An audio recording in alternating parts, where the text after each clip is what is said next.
Book of Psalms, verse 12. Out of the brightness of his presence, clouds advanced, with hailstones and bolts of lightning.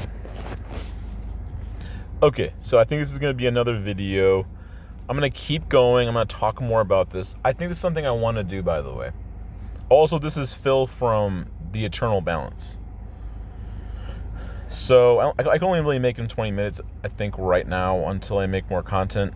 So we'll keep going. I'm going to talk more about single player RPG experience. This is kind of a continuation from the last video. Okay, so, and obviously this is, again, I'm trying to have more of a casual, fun approach. I'm not gonna stress about it too much. This isn't some like Hollywood super high end professionalism. It's kind of like I'm just gonna talk and chill. Glorify God too. I also want to say there is nothing wrong, by the way, if you just said, told the AI, just don't give me any options. I'll just decide myself. Say I didn't see all the stuff down here. This is the ending. And then it says what does Kadric do? And none of that stuff is there. That could be great to not. Oh yeah, what does Kadric Thalden do? So you just remove all the next choices.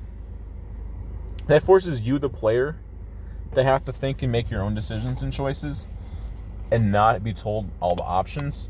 Therefore, you kind of cuts the meta out a little bit, and it forces you to have to make decisions, which I think is great for learning to roleplay more and immerse yourself in character. It forces you to have to play more yourself. Now, there's nothing wrong with getting different aid either, but it's like, what would Kadric do, right?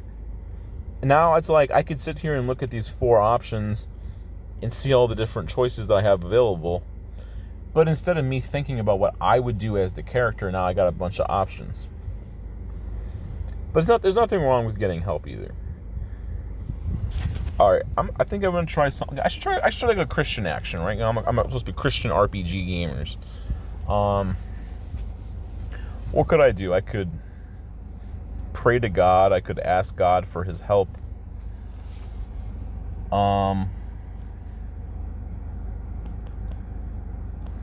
Let's just try something. So, in spirit, I look up to heaven for God's wisdom on what I should do. Oh, also, and why. So again, my character is kind of dumb, but he has some kind of wisdom, right? He listens to help and aid, and he trusts in God.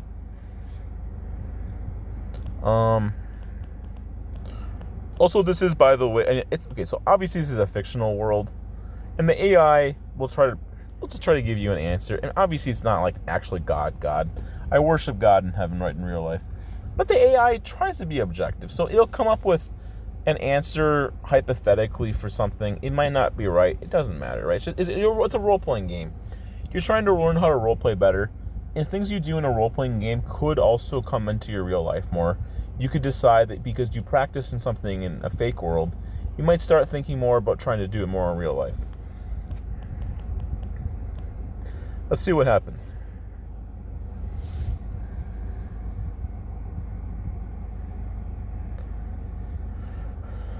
A natural, holy crap, a natural 20? It happens. Oh my gosh. Okay. I don't know. Okay, let's see what the AI comes up with. It's obviously is a work of fiction and fantasy. Divine outcome. Kadric raises his gaze heavenward, hands resting on the pommel of his sword. The din of the villagers fade into stillness. Even the evening bell ceases to toll, as if the world itself holds its breath. In the silence, Kadric feels the fire of God kindled within his spirit, cleaner than thought, more certain than instinct. A vision unfolds. A boy's small figure running through the forest. branches crawling at his arms as he stumbles toward an old stone rune hidden deep in the woods. Around the rune, shadowed forms circle wolf-like but with twisted human faces, and then a single word echoing through Kadrik's soul: shield. The vision breaks and Kadrik feels a profound peace settle upon him. He knows where the boy is, and he knows his purpose: not to strike first with wrath, but to protect the weak as God's shield. The villagers see his face align with conviction, and whispers ripple through the square. So these people probably are thinking or saying to themselves, a sign God has spoken to him. The mother clasps her hands over her mouth, tears spilling with renewed hope. Okay, so that was a natural 20, and the AI tried to do the best it can. Also, by the way, I want to say this. My world is a Christian world set within the real world on some levels in a fictional sense. Probably more of an alternative reality. So in my world, truth be told, God exists in this world. I would argue God exists wherever he wants to. He could exist in this game if he wants to, right? Because, because God is omnipresent if he wants to be. Or he can do whatever he wants. So, in my world, the characters perceive Christianity, the Bible, the church, they perceive God, with holiness and worship, the Father, Son, and Spirit, and the gospel of Christ, these things to be true. Even if this world is fictional, the characters believe, like if this was a video game or an RPG, right? Because it is an RPG, but they believe that God exists in this world, or at least he supposedly does, whatever they have options, right? So that's what they think. I try not to roleplay God if possible. Maybe some of his words might be spoken, or there's divine miracles and stuff, but I try not to do it too much. Also, the AI is trying to be the game master for me, so it's going to do the best it can do with what it has available. And I got a natural 20. Okay, so again, I'm trying to think. I got to try to think how Kadrik would think, though. He saw this vision, he saw this dream. So he's also supposed to be some heroic figure. Now the question is, would he go out and necessarily tell all these people about some dream or some vision he saw and why? Or would he because sometimes as a hero, you can't just think like a normal person sometimes. Because this type of knowledge is very powerful.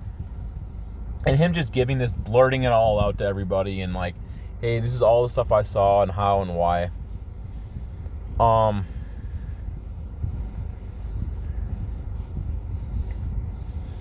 I think, to be honest, because he should be a little more stoic about it. He doesn't have to be super smart, but he doesn't have to because it's not necessarily good for people to learn and know all this stuff necessarily.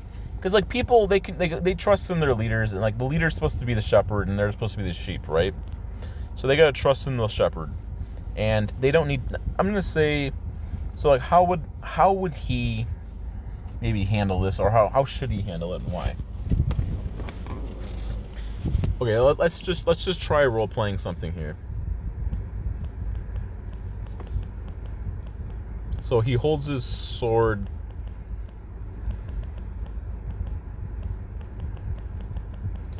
out in the air.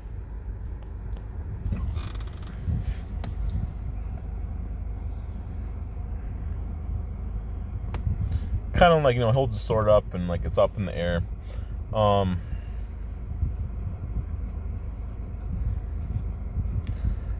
Again, I don't know. I'm not the best role player, but we'll just try some stuff because it doesn't matter. Just as long as you have fun, as long as it seems kind of most realistic. Say I'm going to help you, ma'am. I'm going to help you, ma'am.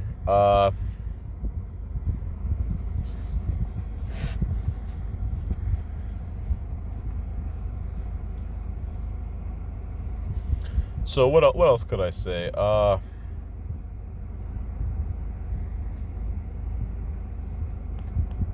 Also the AI doesn't always know. You also as the player, because you're the only one actually there, and it's the AI and you. You can bring new stuff into the world if you're willing to play it out. I could say me and my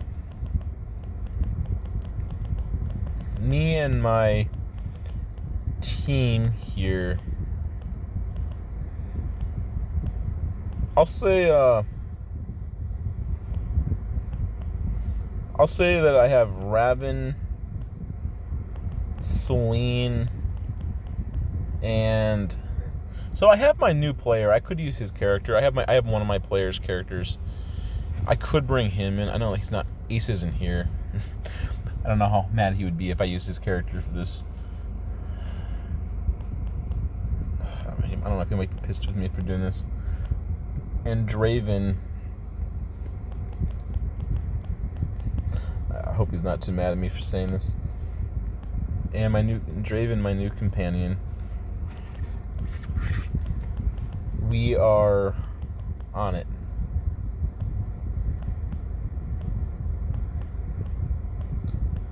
I don't know if this sounds stupid or not. It's like God is good.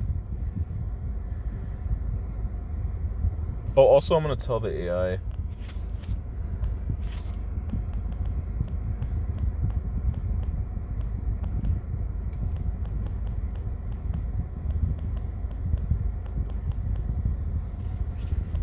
Roll a d20 check.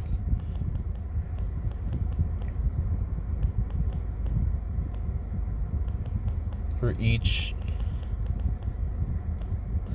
action going forward. Sometimes I put some spaces out so that the AI can kind of understand what I'm trying to say. Let's just see what happens. I don't know. Some of my words might be stupid, right? But it might come out good.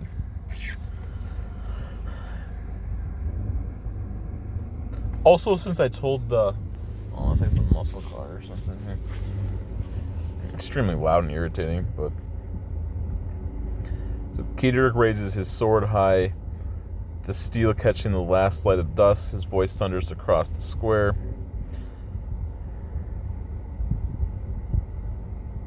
Oh, okay, maybe I made a mistake here, by the way, too. But I mean, like, I'm not. Again, I tried to play it, in character, but oh my gosh, did I just screw this up a ton? I thought I was trying to be cool. Okay, but the villagers flinched instead of cheering. The sword's glint looks to them like a threat, rather than a promise. Some whisper uneasily. He draws steel on the square. Is this how he inspires hope, by brandishing a blade at us? Oh my gosh, okay, look. We'll play it out. I thought I was trying to be cool. Some champion waving, or the guard sneer. One leans on a spear with a smirk. Some champion waving steel around like a madman. You'll get yourself killed before you find any boy. The mother still believes, tears shining, but the crowd's morale falters. Instead of rallying hope, Kaderik's declaration sparks doubt and suspicion. His past reputation weighs heavily, every slip magnified. Yet his companions stand firm. Raven places a steady hand on Kaderik's shoulder. How do I roleplay Raven? He's kind of like Geralt of Rivia. Yeah, I don't know how to do his voices. Words may stumble, brother. Deeds will not. Let us prove ourselves in action.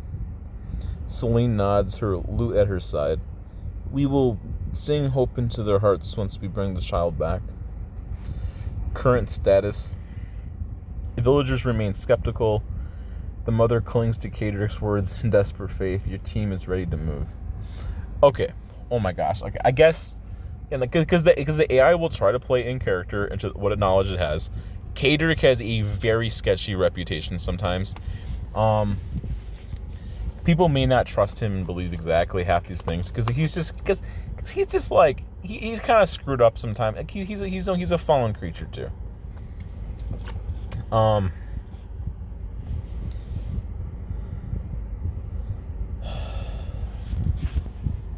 So, man, I thought that was a good decision. Maybe I was very threatening about it. I thought it was like a cool bravado action, putting my sword out like that. Maybe it was probably, to be honest, probably very prideful of me. Because the AI is, again, it's neutral, it's objective. It doesn't care about my feelings. It'll just do the best of its abilities. Comfort, persuasion, or prayer before leaving. All right. Maybe he's just going to be strong and stoic and he's just going to move on to the quest. Why cry over spilled milk? If people don't like him, they don't like him, right? Okay,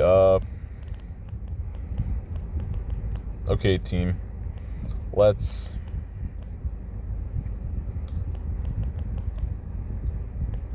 march out on the mission. We can talk more on the way. I didn't spell that right. It's okay. It also doesn't matter if you don't get the spelling 100% perfect. The AI will just try to do the best it can do. You can talk more on the way once we are more alone. Say, Kadric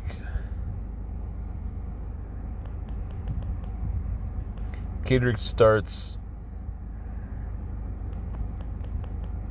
moving out to the forest. Let's see what happens. Oh, so sometimes the AI is also getting work done on it. There's multiple responses here.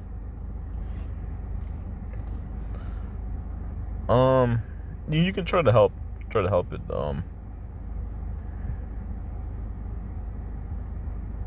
I think I like this one more. I don't know, right? 14 on leadership. I gotta be careful under only 20 minutes. Okay, I probably screwed this up. But okay, well, we'll just push forward. Raven adjusts his cloak and follows at Kadric's right. His eyes scanning for threats. Selene follows in at his left, her loot slung over her back, her steps light but watchful. Draven, my new player's character. Hopefully he's not too mad. To be honest with you, he's probably not going to watch this video. If he does, I'll probably get a bunch of flack for it. It is what it is, though.